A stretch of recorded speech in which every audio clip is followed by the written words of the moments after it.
ডাৱৰীয়া বতৰ কি খাওঁ কি নাখাওঁ বুলি ভাবি 2 কাপ বৰা চাউল তিয়াই ৰাখিছিলোঁ আৰু 1 ঘণ্টামান তিয়াৰ পাছত বৰা চাউলখিনি ধুনীয়াকৈ কোমল হৈ গ'ল।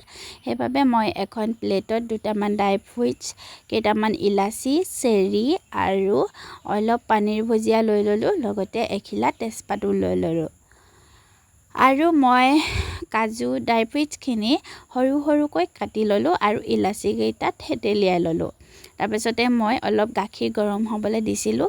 গাখীৰখিনি ইয়াত 1 লিটাৰ গাখীৰ আছে, 2 কাপ চাউলৰ কাৰণে 1 লিটাৰ গাখীৰ মই গৰম কৰি আছোঁ। আৰু এইফালে গাখীৰখিনি উতল আহোঁতে 2 কাপ চেনি দি দিলোঁ।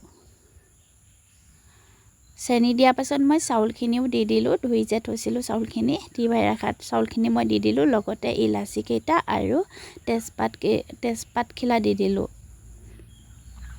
আৰু ধুনীয়াকৈ মই সকলোবোৰ মিক্স কৰি দিলোঁ।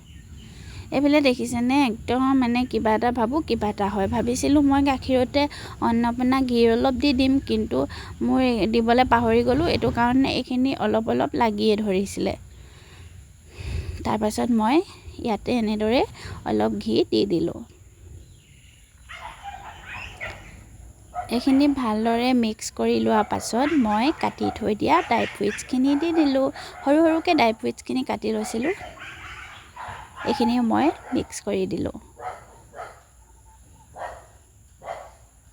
এইফালে পনীৰ ভুজিয়া আৰু কেইটামান কাজু মই ডাঙৰ ডাঙৰকৈ থৈ দিছিলোঁ। এইখিনি মানে কাজুখিনি মই নকটাকৈ ৰাখিছিলোঁ, অলপ অলপ কাটি দিলোঁ আৰু অলপ নকটাকৈ ৰাখি থৈছিলোঁ।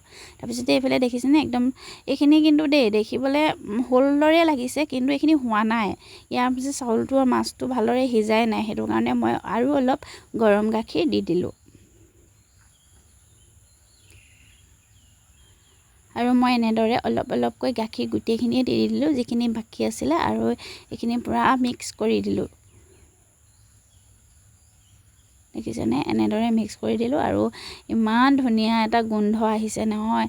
মোৰ যে বনাই থাকোঁতে খাওঁ লাগিছিলে। বহুত বেছি খাব নোৱাৰোঁ মিঠা যিহেতু, কিন্তু কমকৈ হ'লেও মানে খাওঁ লাগিয়ে আছিলে। এইখিনি ভালদৰে মিক্স কৰাৰ পাছত মই ৰাখি থৈছিলোঁ যে কাজু আৰু পনীৰ ভুজিয়াখিনি মই দি দিলোঁ।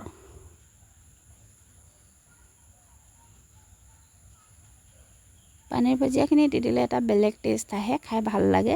মই কাকো দিয়া দেখা নাই বা আগতে দিয়াও নাই, এতিয়াহে মই এইখিনি মানে সংযোগ কৰি দিলোঁ।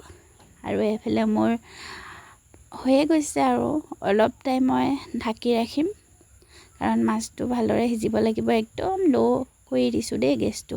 ফাইনেলি মোৰ এইখিনি হৈ গ'ল খাবলৈ।